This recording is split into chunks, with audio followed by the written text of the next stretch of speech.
We're going to start the meeting. Welcome, everybody. This training is brought to you by Our Revolution New Jersey volunteers, which is sort of in central New Jersey, and the New Jersey Environmental Work Council.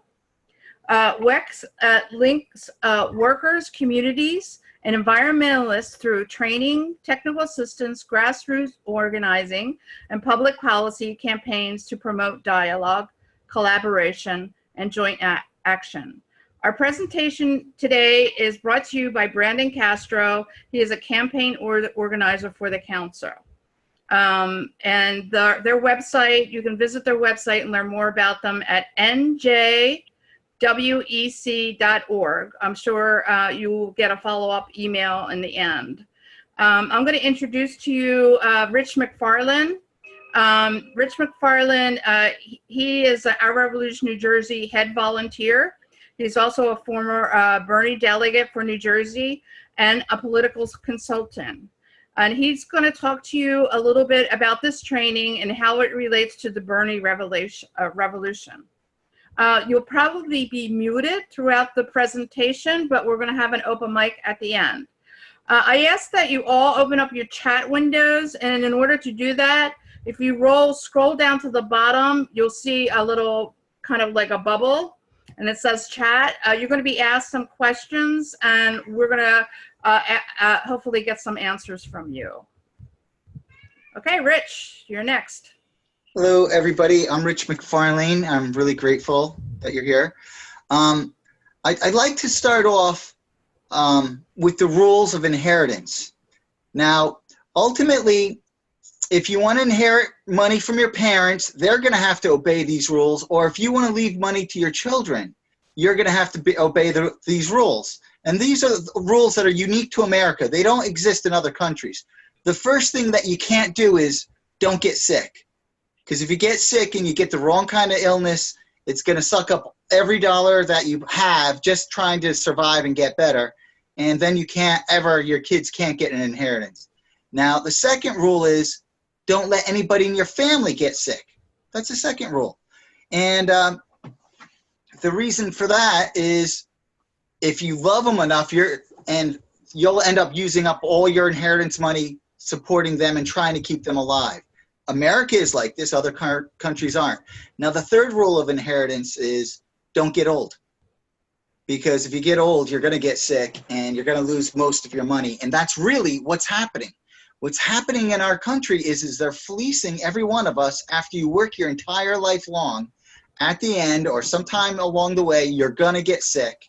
And the middleman, which is the insurance companies, is going to take everything you've worked for and you're going to be left with just about nothing. Some people manage to figure out a way to circumvent the rules. They figure out how to give money to their kids before they die. And essentially, they're committing, a lot of times, people are actually committing a type of fraud by trying to circumvent the rules that are really wrong. And ultimately, this is the position that we've been put in by our corrupt system. And what we have to do is we have to change this. Now, Bernie's trying to do it right now. He's managed to get 17 different senators to come and help him with single-payer health care. The only way that has happened so far is all the pressure that's been put on them. 2.5 years ago, not only would he have not gotten their support, they wouldn't answer the phone if they knew he was calling. But right now, it's all of us. It's our responsibility to find ways to help push the Democratic Party to the left.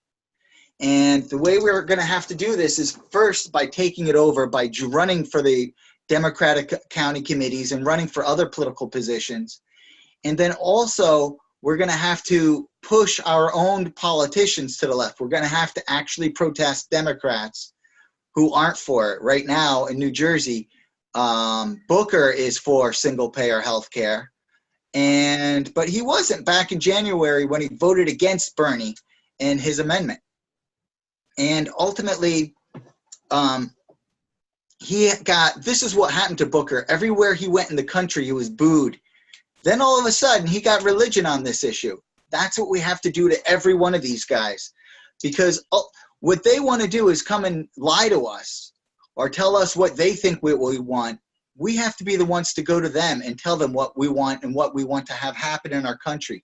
And we have to make this happen, because what's going to happen is we're never going to be able to leave our kids anything. We're never actually going to get ahead. The middle class has been destroyed, and it's not that hard to actually make a huge difference. To get on the Democratic County Committee, you're not running for mayor, you're running for a position within a portion of your town. Now, right now, we're making tremendous progress in the state of New Jersey, but we need to do a lot more. We need to train about 6,000 people and recruit them before April of next year to run in the county committees. We're going to get candidates to run for freeholders and for all the other positions. So we have our work cut out for us, but we're not alone. This is happening all over the country right now. And the other progressive movements that have been trying to do this exact kind of thing for years are actually having lunch with Barry and getting together with him. And they want to help us. They're going to help us by sending emails out on their list of people. And they have a lot more organizational history than we do in a lot of ways. Now, does anybody have any questions at this time? So, if you are going to campaign anyway, you must have a committee to elect. Wait, I can't hear that person, Gio. Brandon? Brandon, are you asking questions, pal? Oh, no, I guess I unmuted my mic by accident. No, I'm okay. Gio, how many people do we have on tonight? It looks like 7 altogether. Okay. That number will probably go up as the night goes on. Yeah. Okay, so did you guys want to start? Or? Yeah. Oh, absolutely. Okay. Does everybody have their chat window open? You have to roll over at the bottom, and you see the chat. And go ahead. Can you get rid of the Runaway Inequality poster that's in the middle? Well, he's going to be using that that's part of his presentation. Yeah, this right? is just the beginning of the presentation. So would you like me to begin? Shall I begin? I think so, yes. Okay. Yeah. Okay, so hi everybody. My name is Brandon Castro. I'm a campaign organizer for the New Jersey Work Environment Council. The New Jersey Work Environment Council, as you heard, links a bunch of different kinds of groups together. We're an alliance of 70 different organizations that fight for safe, secure jobs and a healthy, sustainable environment. And in fighting for those things, WEC found that there were a lot more obstacles in the way of us accomplishing those things that we thought. And then the Bernie Sanders campaign happened and a bunch of other things happened, and the American people started thinking about financialization and income inequality again. Luckily, we had our own little resident economist that was a part of the network that WEC was a member of, sort of this little network of people who organized the original health and safety movement that won OSHA. Les Leopold organized with Tony Mazzocchi. And they always, they've been saying the same things, same as Bernie has for, 30, 40 years now. And Les wrote this book about it. And he wrote the first draft of this book just before Bernie ran. And he jokes that he wishes Bernie had given him a phone call. But, this is like kind of, what he does is he does an excellent job of nuancing the way financialization works. And we've partnered with him to do a series of Train the Trainers, where we train different organizers and activists to be able to talk about this stuff. That way it doesn't center around Les or center around one person, but blossoms out into a movement and gets people thinking about the way economic inequality is tied to all our other issues. It should be noted that this presentation was, sometimes I'll be pulling my cat off the desk here. This presentation was originally compiled, and all the research was originally compiled by Les Leopold and his folks at the Labor Institute. But we at WEC as partners now will give this presentation as well, as will many of the trainers who've gone through our Train the Trainer program. But credit goes to Les for putting this all together. There he goes. Okay, so we usually like to start this presentation off with a question. And I would say feel free to throw some answers into the chat box if you guys get a chance. But a question I'd like to ask you guys is, how big do you think the pay gap between a top 100 CEO, meaning one of the top 100 paid CEOs in the United States, and the average worker is in the United States? Not only what do you think it is, but also what do you think it should be?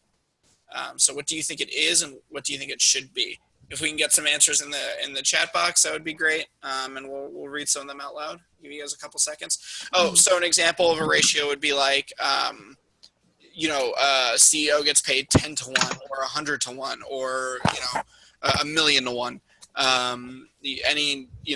Any ratio, what you think a CEO is paid.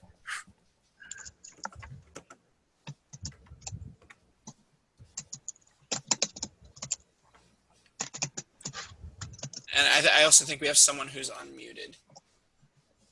Hello? Or someone who's muted. Can you hear me? Yeah. Yep, absolutely. We'll probably mute you. But we'll also, welcome. Hold on.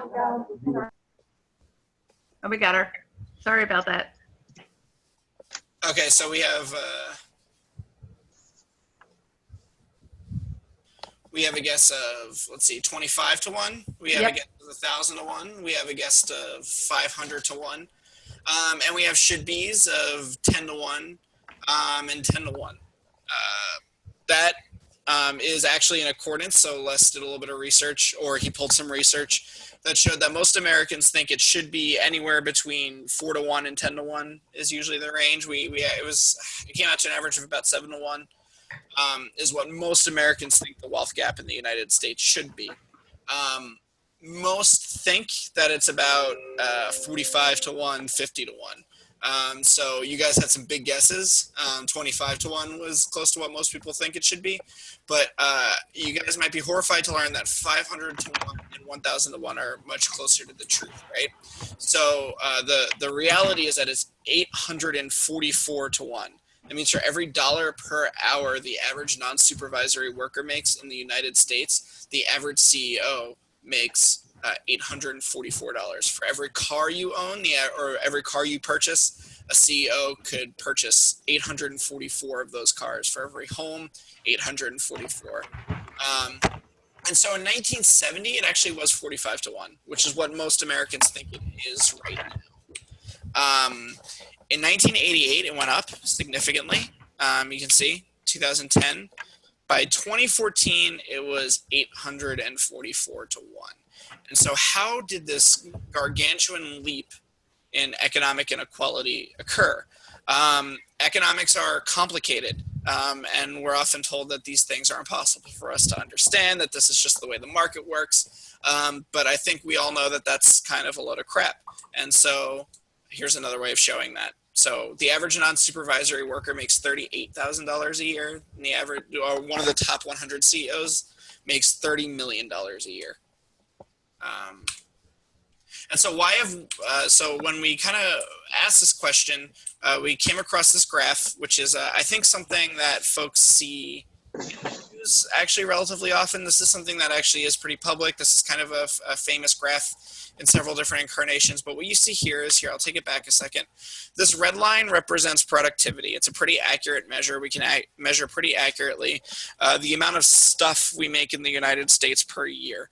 And it's gone up steadily since the post-war period. And Les, who put this presentation together originally, often jokes that when he was in school, because he got his degree in economics, they taught that these two lines, average real wages, which means what workers take away adjusted for inflation, were bound at the hip. That as productivity rose, wages always rose. That was an iron law of economics. And he graduated right around the time these two lines split apart. And so he learned that this was an iron law, and the second he graduated, he had to relearn everything, and he found out everything he learned was wrong. But the question is, so this is very obviously where income inequality begins, right? Is that this is where you see real wages stagnate and productivity continue to climb. And so the question is, how did the ultra rich pull these lines apart? How did they change the iron law? How did they pry these lines apart? That's kind of the question that Les explores in the book. And so what we find is that, we have a fair amount here of different sorts that you see at the bottom here, things that people talk about when they talk about worker displacement and income inequality. And, these are things that we generally think of as the primary cause, technology and globalization specifically. But technology has been getting better and better and better, and we've been automating more jobs since the beginning of human history. That's what agriculture is. And it never, in human history has meant the displacement of jobs and the mass disenfranchisement of everybody on the planet. So the ILO found that technology and technological displacement was a cause of 10% of wage stagnation, which is still too much, right? Why is technology behaving this way when it doesn't have to? Globalization, that's an inevitability. Hopefully we're all getting better at talking to each other, communicating with each other, and traveling to places faster. And that's responsible for about 19% of wage stagnation. But what is causing these things to displace jobs? And that's kind of what the second two bars are here. And so you see cuts in government programs and unions, 25% of wage stagnation. Financialization has been led to 45% of wage stagnation and job displacement. And so this is a correlative study done by the International Labor Organization. They're a really cool UN labor group that does research on labor markets all around the world. And they found that primary cause of wage stagnation, 45% was financialization. What does financialization mean? We're going to define financialization. Financialization is the growth in power and size of a financial sector, meaning a Wall Street type operation, compared to other sectors of the economy, meaning traditional service or manufacturing. And so they found that the countries with the largest Wall Street type operation also had the most stagnant wages. And it's funny because we show the second graph here, and you can see it looks an awful lot like the first graph we showed. And excuse the fact that it's a little muddled here at the bottom, but you see it's very similar. You can see wages go up and then start to stagnate for everybody not working in the financial sector. But for people working in the financial sector, all of a sudden in the 1970s, you see a huge premium. All of a sudden, the amount of money you make skyrockets. And so here's the comparison of the two graphs, and they look eerily similar. And so the question is, how does so much wealth end up on Wall Street and with the top CEOs? That's the question we want to answer tonight, or at least begin to answer. And so in the 1970s, we had just had a horrible economic crash, stagflation. Some folks in here might remember it. I don't. I wasn't around. But, it was terrible. And a lot of financial elites and political elites managed to blame the progress that was made in the past 30 to 40 years on issues of economic and social justice. We had Great Society, the New Deal, Jim Crow came down. They managed to blame the turmoil of stagflation on the sort of social upheaval of, this time period. And so, financial elites came along and political elites came along and ultra-rich organizers came along, and they told everybody, we'll talk about this a little bit later, they had a huge education push. They worked their ways into the economy departments in universities and into our television programming and everywhere. And they decided that, they were going to tell everybody that if we cut taxes, if we cut corporate regulations, if we cut government and social spending, and we attack the biggest corporate regulation of all, unions, because there's no bigger regulation on the activity of corporations than unions, then profits and investments will rise and all boats will rise. This kind of started, with Richard Nixon, and then later Ronald Reagan with Reaganomics. The Carter administration was very guilty of this, and the Clinton administration was kind of the death knell. And so the most important kind of piece that was deregulated here was, more than anything, Wall Street was deregulated, right? The SEC was altered, and little holes were riddled all over the SEC, and tons of little tax loopholes were formulated. And so what a group that we sort of call corporate raiders started to appear. corporate raiders would buy up company after company using borrowed money now that these regulations were gone. They could take out huge loans and they could buy up a corporation using borrowed money. By the way, corporate raiders are still around. We don't call them that anymore. Now we call them private equity firms or hedge funds. These groups do the same thing, and there's minor tweaks to the way they go about it. But essentially what they do is they take out a huge loan from banks, and they use that loan to buy a corporation.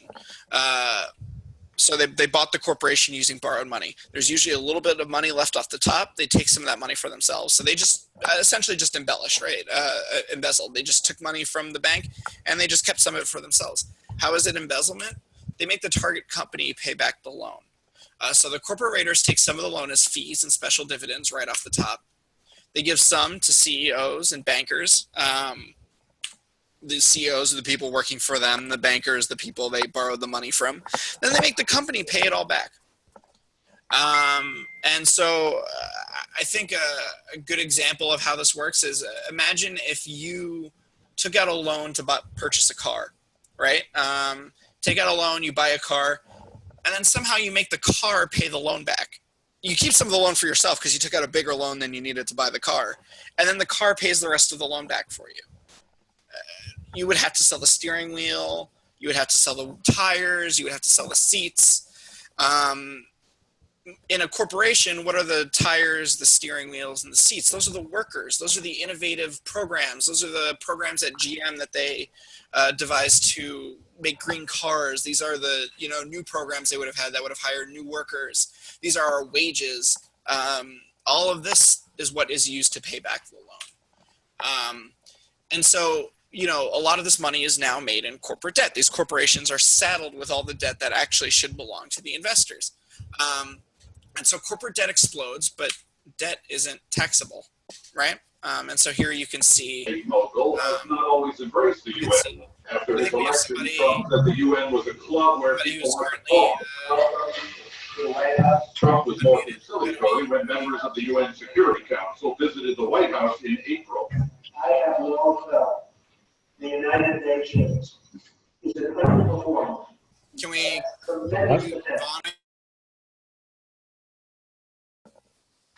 Okay, perfect. So, you see this kind of explosion of corporate debt, and it starts right around the 1970s, right around the same time this happens. So now the corporations are entirely operating on debt, and obviously that debt doesn't fall on the top executives, that debt falls on the workers. And so when we go to work for a corporation, we go to work for a big corporation, the reason we're not getting paid anything is because we're paying back their debt. And so, after this, you need to get somebody on your side inside the corporation. You need to continue to extract wealth from a corporation, find other ways to exploit the corporation and the people working in the corporation. And so you need somebody who's on your side. Historically, CEOs were concerned with two things. They were concerned with their shareholders being happy, but they were also concerned with the long-term success of this company. This didn't make them worker-friendly people. It didn't make them people who had workers' best interests in mind, but it meant that if they were smart, they knew they had to invest in their workers in order to see long-term returns. Around the late 1980s, they start to realize that they can continue to extract wealth from corporations by paying CEOs with stock incentives, because then the CEO's pay is tied directly to the health, quote unquote, health of the stock. And so here we see the increase in the pay of CEOs with stock incentives. And here's another interesting way of showing this. So how the top 500 executives are paid in 2013 in the United States, 5.2% is traditional fixed salary and bonuses. 83.6% of that $30 million for those top 100 CEOs was in stock options. And so if you're the CEO and you're paid with stock incentives, what would you do? I'll actually pitch that question to the audience now before we had folks answer the question in the chat. If we can get a few answers from folks in chat, and then we'll, if you guys can mull it over. What?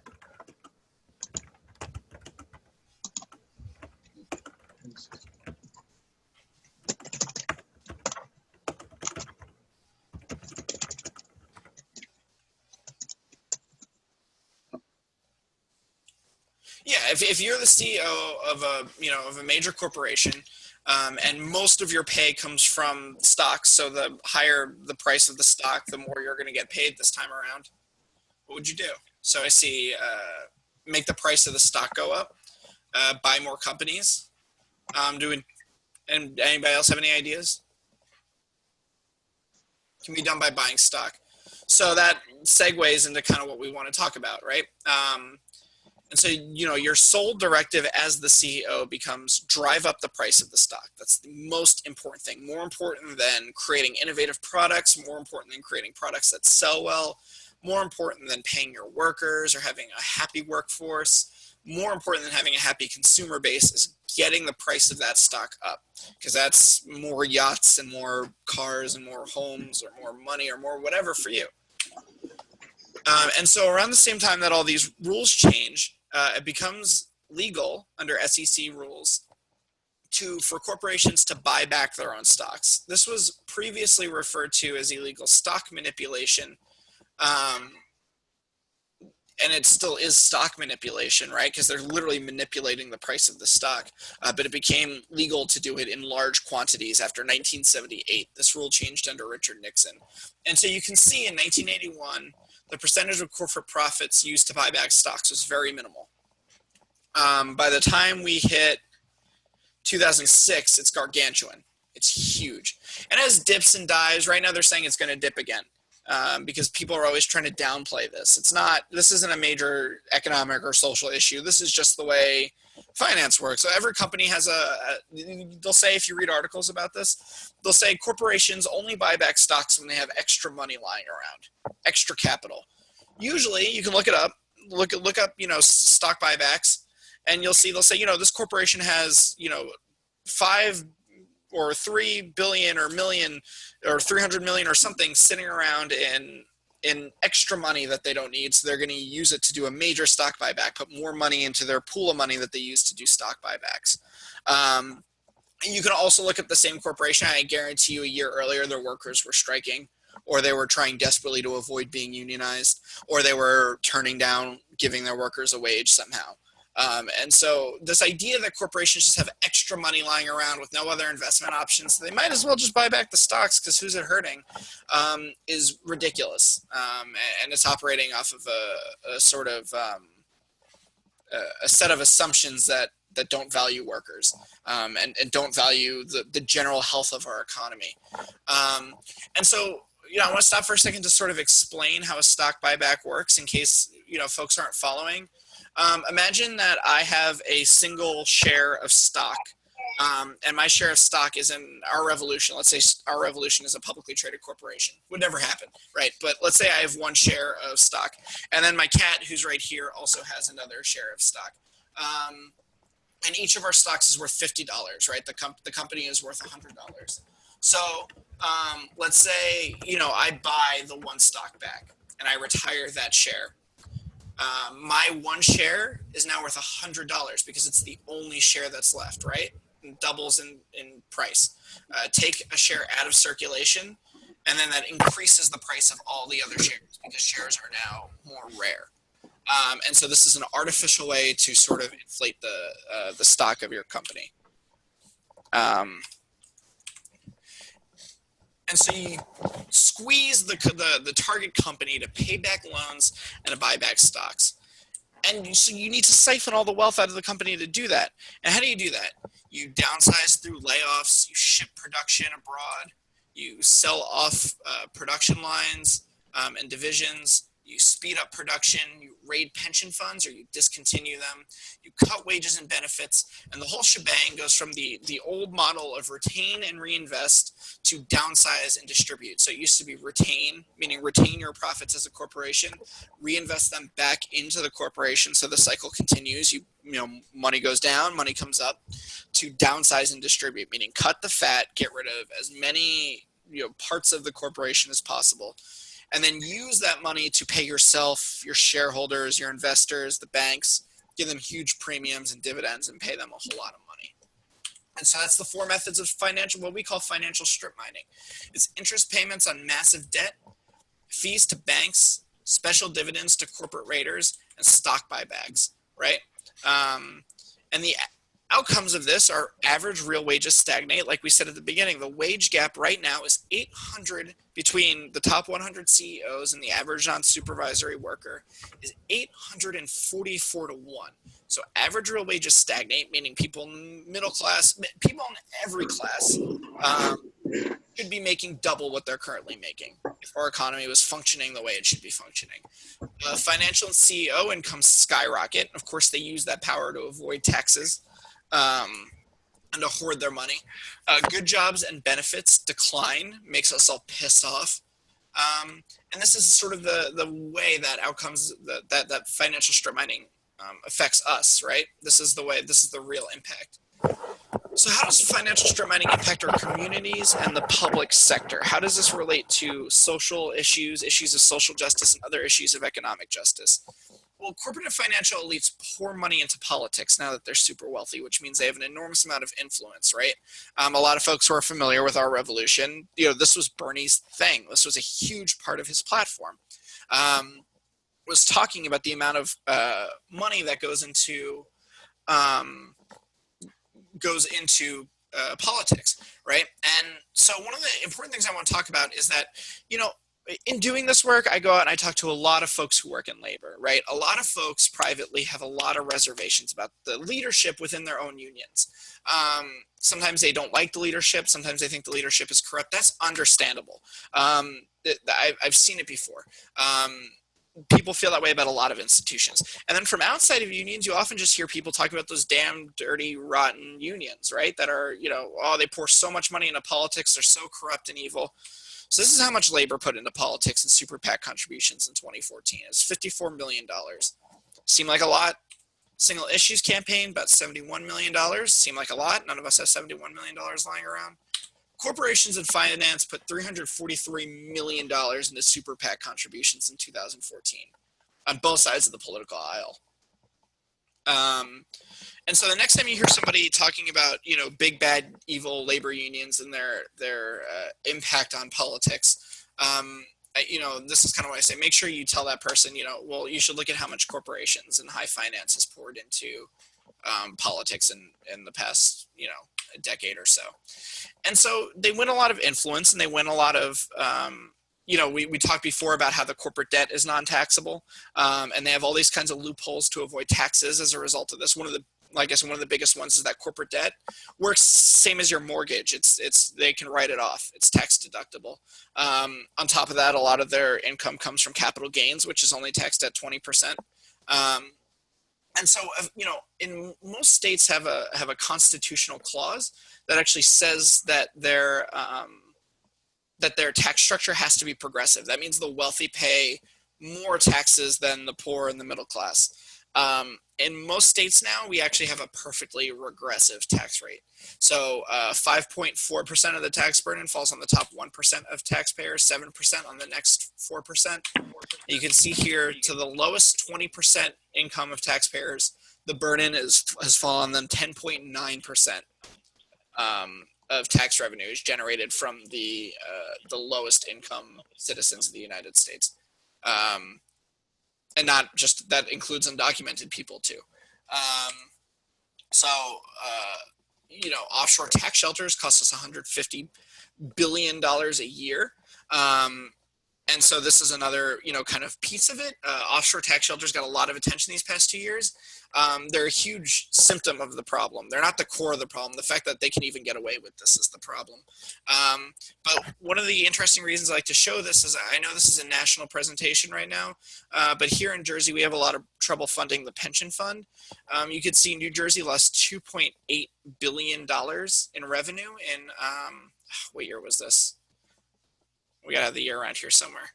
It was about $2.8 billion a year in revenue from offshore tax shelters. 2.8 billion was about the pension payment, the entire pension contribution from the government last year. So we're always fighting over the pension fund. That was the entire contribution. We could have doubled the contribution last year. So corporate taxes as a percent of state and local revenues decline. this is kind of the kicker. This is what I've been talking about for the past couple slides.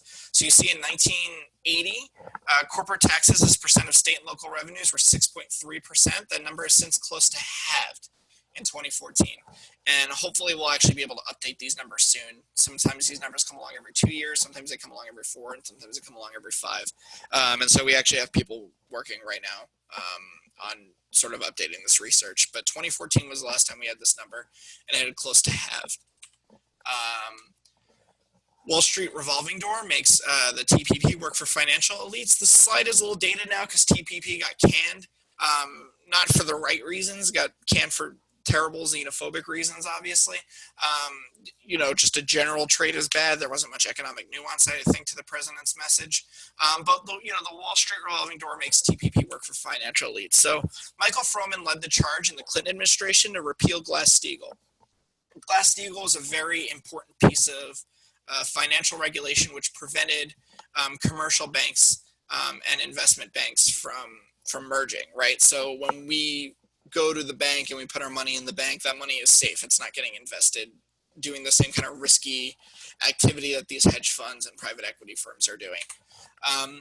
After his time in the Clinton administration, he left for Citigroup. Citigroup pressed for trade provisions, making it harder to regulate Wall Street. He left Citigroup with a $4.5 million bonus to be in the Obama administration as the chief trade negotiator. And the TPP contained provisions advocated for by Citigroup, making it harder to regulate Wall Street. And so this is kind of what we talk about when we talk about, you know, people say trade is bad, we can't be doing trade deals, period. The question we ask is who wants the trade deals and what are their motivations for promoting the trade deals, right? Not whether or not the idea of even talking and trading with other countries is bad. It's just that our workers are front and center when we make this decision. Is talking to our partner nations and creating a more common world our goal when we do trade, or is it really just to enrich Wall Street? And so the end result of this is that, you know, we call this runaway inequality and financial strip mining, and it's social as well as economic, and it promotes a new social philosophy. One is that if you want an education, you go into debt. This is a big part of the Sanders platform, I know, was, you know, this is absurd, the price to go to college. If you're poor, you fend for yourself. It's probably your fault that you're poor. If you want a job, you go find it because it's probably your fault that you don't have a job. If you want a poverty program, you go to jail. This is where when we talk about this, you know, we talk about this happening in the late 1970s, like that's just a coincidence, right? Stagflation happened, and after stagflation happened, you know, we needed a solution, and this was the solution, and this is the way markets work. It's no coincidence that this happened merely a decade after Jim Crow comes down, right? There's communities all over the place that had been siphoned from their wealth and barred from participating in American opportunity and American social democracy. The second Jim Crow comes down, we got about a decade of an opportunity to enter the middle class before the ladder into the middle class completely dries up. And the public sector completely dries up because the middle class can't support the entire public infrastructure by itself, right? And so all the ladders into the middle class dry up, and the same communities that were left broken by Jim Crow and centuries of oppression, all of a sudden their ladder into the middle class and their ladder into American opportunity disappears. And so the poverty program becomes send them all to jail. And this is what we're hearing about now with Black Lives Matter. This is what we're hearing about now with the campaign to end the new Jim Crow. And we'll talk a little bit more about that in a little bit, but I do want to talk about, you know, where education ranks among developed nations. Getting to college, if your parents did not go to college, we're 25 out of 28 OECD countries. Hours teaching per year, we're ranked 36th highest out of 38 countries. That is not compensated well. As anybody who is a teacher or knows a teacher knows. Support for 5 to 14-year-olds, we're ranked 29th out of 39 countries. Percentage of New York City kindergarten classes with 25 or more students has skyrocketed since the early 2000s. Early 2000s is when we really start to see the financial strip mining of educational institutions kick in. And so what's Runaway Inequality's solution to higher education is runaway student loans. So see 1975, through 1979, 0.77 trillion. By the time we get to 2010 and 2014, we're at $1.2 trillion in student loans. This is the next bubble, right? This is the next mortgage crisis. And so what's runaway inequality's solution to youth unemployment? And here you can see, the ridiculous youth unemployment obviously most dramatically affects folks of color. Latino students and Black students, but also white students, right? These numbers are too high no matter what. The lowest one of these numbers is still too high, right? The number on the far left, Black students, that's absurd. And that's, I mean, this whole chart to me is one of the most mind-blowing things about this presentation to me, right? Because up and down, it's unethical. We have the most prisoners in the world. And this is what I was talking about before when I mentioned that our poverty program is now prison. So our war on poverty is a war on the impoverished. And so in the 1910, 1920, 1930, 1940, all the mechanisms of social control were still in order here, right? So Jim Crow was still up. There were more explicit ways to keep certain communities in submission, right? 1960, sex, drugs, and rock and roll. 1970, you start to see it goes up. 1980, there's a big uptick after financialization, after the ladder into the middle class starts to dry up, after our economy starts to be strip mined. 1990 continues to go up under the Clinton administration, continues to skyrocket, to soar. And then in 2013, thank God it went down a little bit, right? If aliens came from outer, Les gives this example, I think it's kind of corny, but it's actually kind of drives it home. If aliens came from outer space and asked, what's the biggest police state on this planet? They would point to the shining beacon of democracy. The United States of America is the biggest prisoner state in the world. And you can see the correlation here between financial and non-financial compensation and the amount of state and federal prisons. So the prison population rises, but violent crime doesn't. This is what Michelle Alexander talks about in the new Jim Crow. Violent crime goes up, it goes down, it goes up, it goes down, and our incarceration rate rises steadily, meaning that it has nothing to do with stopping violent crime. It's not an effective way to stop violent crime. It is our war on the impoverished. Why Black communities are concerned about arrest and incarceration. This is why. Right? Because these are the communities that are most affected. And look, there's still too many white people in prison. There's too many people in prison, period. But this is very obviously targeted at Black communities, right? And so you can see this intake. And this is what I mean when I say that it's not a coincidence. The time period that financialization begins, right, is that the ultra-rich are running scared. There's a poor people's movement that stops short when Martin Luther King Jr. is assassinated and the war in Vietnam starts. Jim Crow had fallen down. A lot of the mechanisms of control for the ultra-rich started crumbling, and they had to get innovative. So runaway inequality punishes Black and poor communities to raise revenue. This is the horror that Michael Brown found himself caught in. And so this is the reality, right, is that as these tax bases shrink, and as these the certain communities have trouble accessing jobs, obviously they can't pay taxes. There's no tax revenue to be generated. But somebody's got to keep the lights on, right? And government's got to keep the lights on. And so how do they do it? And this is why the war on drugs was such a popular idea to municipalities, because along comes the Reagans and they say, hey, we got a great way for you guys to raise some revenue. You're going to do broken windows policing. You're going to go out and arrest whoever you can for the smallest crimes. It doesn't matter if they're selling drugs. It doesn't matter if they're using drugs. It doesn't matter if the drugs are not addictive. It doesn't matter if they're violent, non-violent. You're going to go out here to make drug arrests, and they're not going to be the kingpins. They're not going to be these long, expensive, police campaigns and detective campaigns where you actually go after the people who are bringing dangerous drugs into this country unregulated, because those are expensive. Never mind the fact that they actually help the social order, right? We're going to go for the people in the communities who are the victims of this kind of trafficking. And so this is the horror that Michael Brown finds himself, right? And he's driving like many Black men are, like many people from communities of color are, and he was pulled over for the sole purpose that the police need to generate revenue, and they've been taught that Black communities are where you go to do that, right?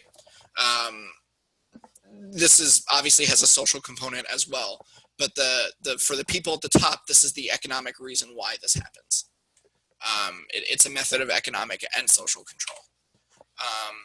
So who's eager to most find work? The answer is everybody. But obviously it's folks of color at the very top.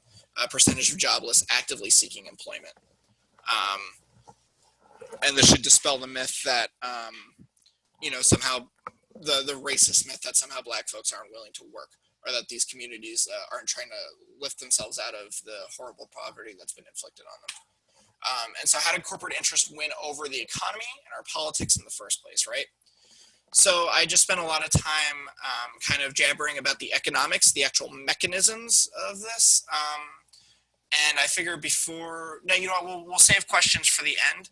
But how did corporate interests win over our economy and our politics in the first place? The politically powerful and the corporate elite organized. We're usually told that these are just market forces. These things just happen, and we have to deal with it, find other ways of dealing with it. But this isn't true, right? There's always a social movement behind everything. And so in the late 1960s and early 1970s, the politically powerful and the corporate elite were under attack.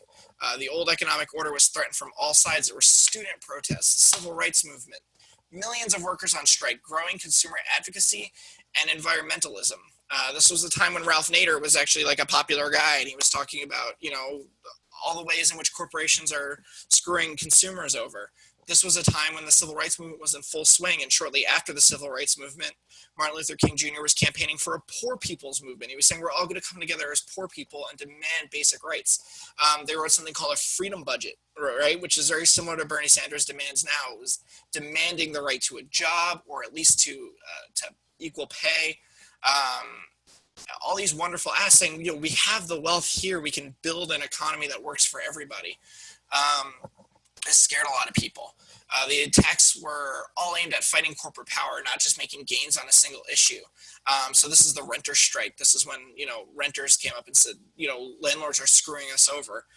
There was a corporate and economic edge to these things, just like there was to the civil rights movement, right? I think it's been one of the victories of the ultra-rich to trick us into thinking that the civil rights movement was just about the social order. It was just about, getting rid of the laws that segregated us. Explicitly in their language, right? When the civil rights movement had a hard economic edge, right? It was about access to opportunity and creating a better economy for these communities to enter into. And so along comes Lewis Powell. And this part is, I think, super important, right? In 1971, Lewis Powell wrote a manifesto to business leaders in the U.S. Chamber of Commerce. Lewis Powell wasn't the only person that had these ideas, by the way. There were lots of different people pushing for these things at this time. But Lewis Powell is one of the best examples, I think, to give during this presentation. Lewis Powell was a Supreme Court judge, by the way. This memo was a call to arm for corporations. So Lewis Powell had a strategy. The idea was to transform ideas.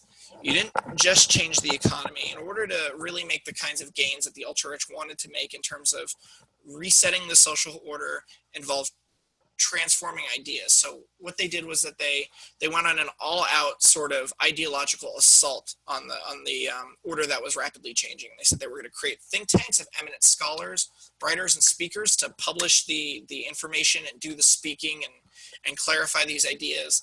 They were going to publish a steady flow of articles for popular magazines and professional journals. They're going to evaluate economics, political science, sociology textbook for college and high school students. This is one of my favorite quotes this is from our curriculum. He literally said to keep them under constant surveillance. This was his idea, was that we're going to keep our universities and our high schools under constant surveillance, and we're going to hold them accountable when they don't teach kids what we want to teach them, right? And we're going to do the same thing for TV, radio, and the press, right? And so when you hear, Fox News is the right wing and NBC is the left wing, but there's certain things NBC still won't say, right? There's certain issues NBC still won't cover. NBC seems to have a certain kind of dog in the game. They don't talk about the financial sector too much. They don't talk about the ultra-rich too much. There's a reason for that, right? Is because there was an all-out political, social, and ideological assault on these ideas. And so the idea was that you cultivate political power. You go on the attack and you punish politicians.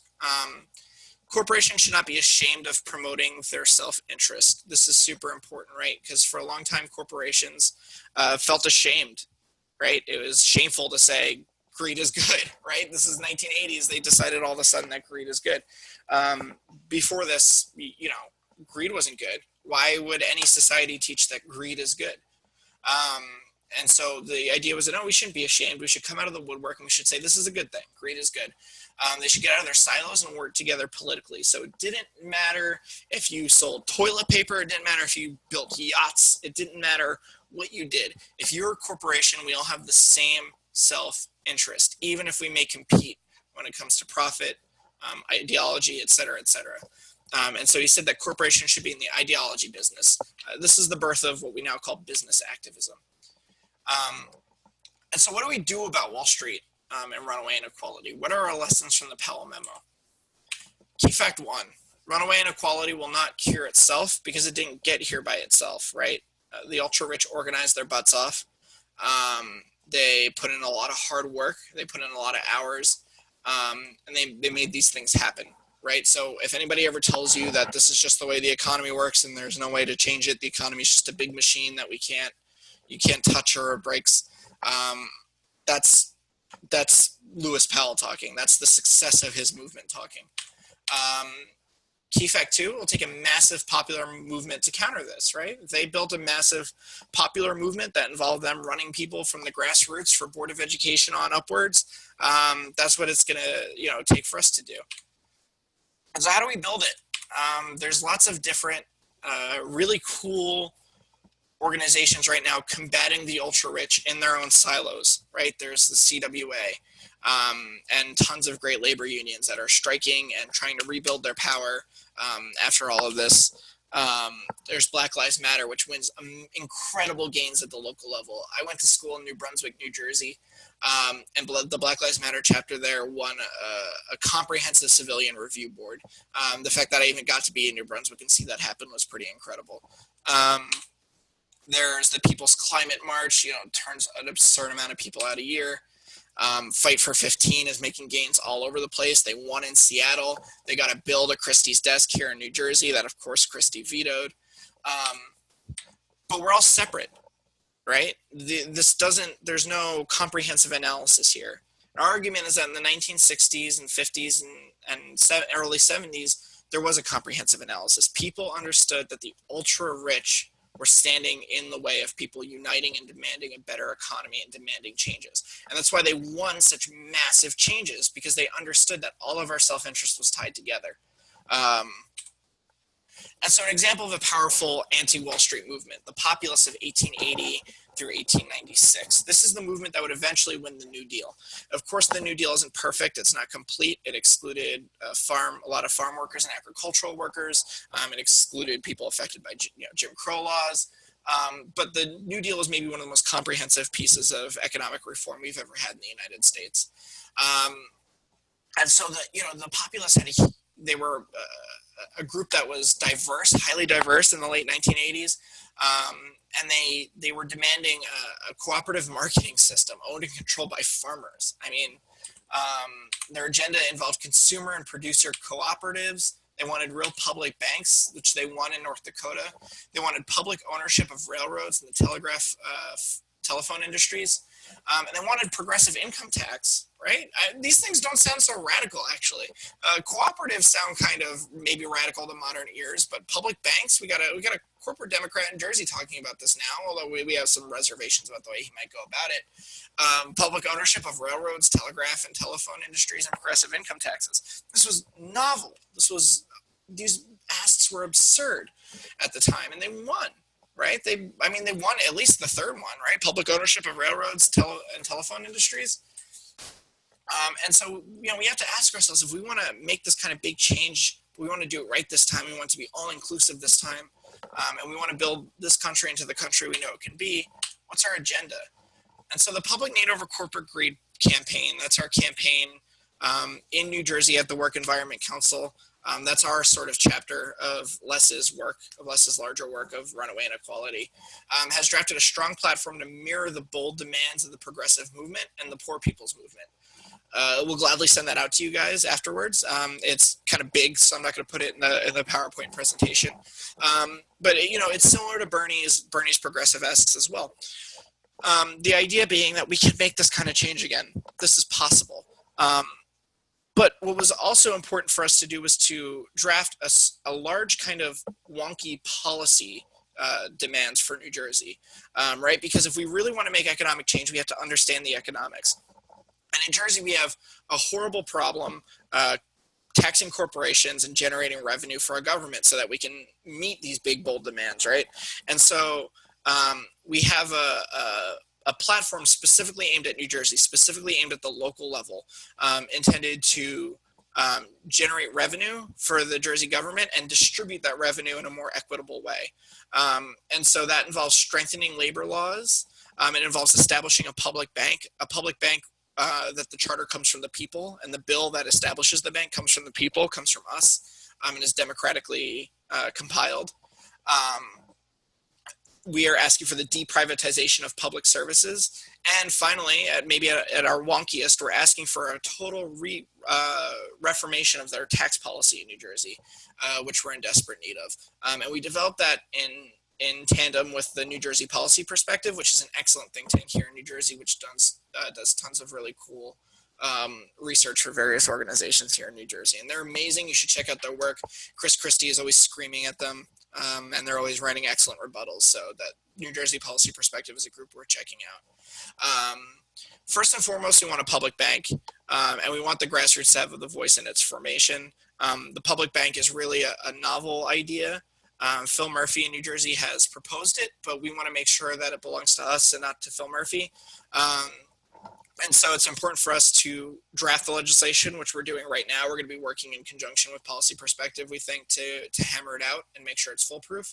And then we're going to take it to our constituents that we've built through this campaign so far and make sure it works with them too. We want this thing to be democratic. We want it to come from the people so that when something does pass Murphy's desk or something does come to the legislator, this thing can't become a piggy bank for big oil or for Devco here in New Jersey. And so our long-term goals, we want to think big. We want Medicare for all. This is our primary ask. We want Medicare for all, guaranteed public education, guaranteed basic income for those who cannot or should not work, including those who are retired. The right of all people to move freely across borders. Our current system is perverse, right? We will accept goods and capital across borders, but we won't accept people. We want a clean, sustainable environment because we're the Work Environment Council. We want occupational safety and health because we're the Work Environment Council, and those are related to basic human dignity, and those rights are eroding rapidly. We want equal pay for equal work, and we want an abolishment to mass incarceration because we agree with Michelle Alexander that is the latest incarnation of Jim Crow laws. And so, how will you pay for all this? And this is what I just went over. It looks like I jumped the gun. I forgot I had slides for this, but establish a public bank. We're going to reform tax policies to aggressively target investment activities which don't invest in our communities, our jobs, and our wages.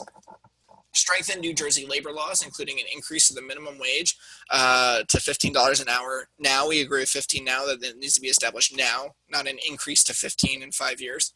And the empowerment of unions. And we want the deprivatization of public services, which is a short-term solution that exacerbates runaway inequality significantly and is another way of strip mining our communities. And so this is on the subject of public bank. This is actually really interesting. At the beginning of this presentation, I had mentioned that most Americans think that the wealth gap in the United States or the income gap should be 7-to-1.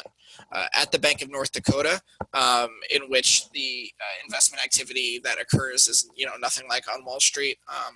So it operates the way we would hope banks in our economy would operate should we fix a lot of these issues.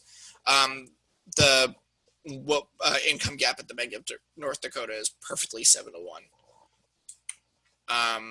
And so the populist organizing strategy, how did they win their wins? They educated and organized, they organized and they educated. They built an army of 6,000 educators. And that's our strategy here in New Jersey too, right? We've begun educating our army of educators. And the way, unions traditionally, a lot of unions and activist groups traditionally call this a train the trainer. We're doing one on September 29th and 30th. And the idea is that you want to train other people to be able to go out and give a training. So this presentation that I'm giving right now, I'm giving this presentation because we brought Les Leopold in to give the folks, I'm the organizer, so I went out and organized the folks, but then I did the training with them. I did the train the trainer with them, and Les gave us the train the trainer. Now that Les passed that on to us, we're giving more train the trainers so we can get even more trainers, and it can spider web out. We have people educating people on economics and financialization all over Jersey. So far, we've trained about 450 people, I want to say is my estimate. We want to push for 1,000. We've been doing these trainings, I would say, for about 6 months now, maybe a little bit more. And 1,000 was our target for a year, for 12 months. So we think we're going to hit target, if not close to target. And I think it's probably going to increase exponentially, so we might even pass target. And so we're pretty excited about this. And so what do we need to do? We need a common agenda. We need a common analysis. That doesn't mean can we all just hold hands and, pretend like the white folks have no accountability in any racial justice issues. It just means that we need to understand that while building, if we really want to build solidarity, we really want people understanding the economics, we have to help people understand that by creating a more equitable world, everyone benefits. People in white rural poverty don't benefit when people in communities of color are downed and hurt and kicked and out, right? That doesn't help us. It's a ruse. It's a trick that we think that. And so this is kind of one of the most successful dividing tactics. And so we need to come together and realize that we all have the same self-interest, and that self-interest is dethroning the ultra rich. It won't solve. That's not going to solve all our social issues. It's not going to solve racism. But what it will do is strengthen our democracy and strengthen our feeling of solidarity with one another. And it'll help us to understand that change needs to occur from everywhere, from the white rural suburbs to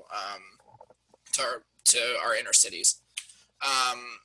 We need the educational infrastructure. That's what we're kind of working on at WEC, right? We're working on building a movement, and we're working on the educational infrastructure. We're working on getting enough trainers out there that eventually we lose control of this thing, right?